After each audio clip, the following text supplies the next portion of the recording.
ખેડૂત મિત્રો આપણે આજે છીએ ભાઈ ગામ કયું આપણું તાલુકો વંથલી જિલ્લો જુનાગઢ ટૂંકમાં કરીએ આપણે. હવે આપણે આ જીરું કેટલી વખત જીરું આવ્યું આમાં? પહેલી વાર. હાલો ભાઈ આપણો શબ્દ પાછો પહેલી વખત એટલે કુવારું પડવું છે. તમે જોવા આમાં જીરામાં કાંઈ ઘટતું નથી.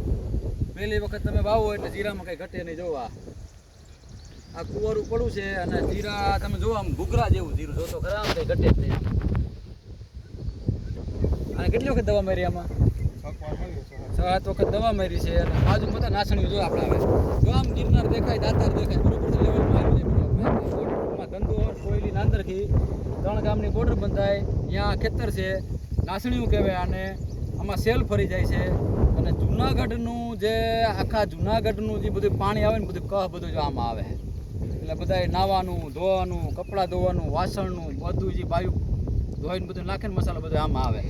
એ પાણી ગરાતું અહીં ફૂગે એટલે અહીંયા મોટર માંડીને તમે પાવો, બરોબર ને? એટલે જમીનમાં ટૂંકમાં ખાતરમાં કંઈ ઘટે નહીં. તો આ રીતનું જીરું છે આપણે. અને કુવારાપણામાં જીરું છે. જીરું નંબર 1 છે આપણે. જો આમ કેટલા વીઘાનું જીરું છે? 4 વીઘાનું જીરું છે. જીરું છે ટકાટક કાંઈ નહીં ઘટે આમાં. કેટલા દિનનું જીરું થયું આ?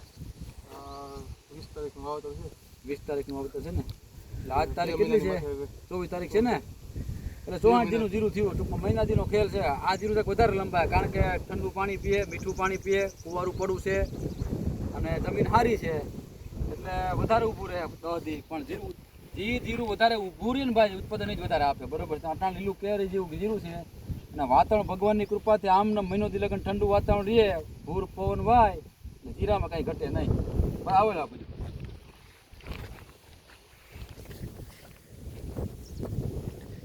ક્યાં રાવે બેઠું છે ભાઈ. બાકી આમ જનરલી જીરું છે ને બહુ જીરું સારું છે. આમ કઈ ઘટે જ નથી. આવું જીરું હોય તો 2 આંકડે ભૂકી જાય 8-9 મણ 10 મણ જીરું થાય. પણ ક્યાંક રાવે નુકસાની છે.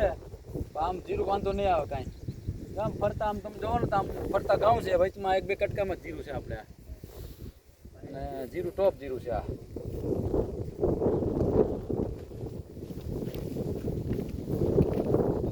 માંડવી હતું કઈ ભાઈ? કાંઈ નહીં.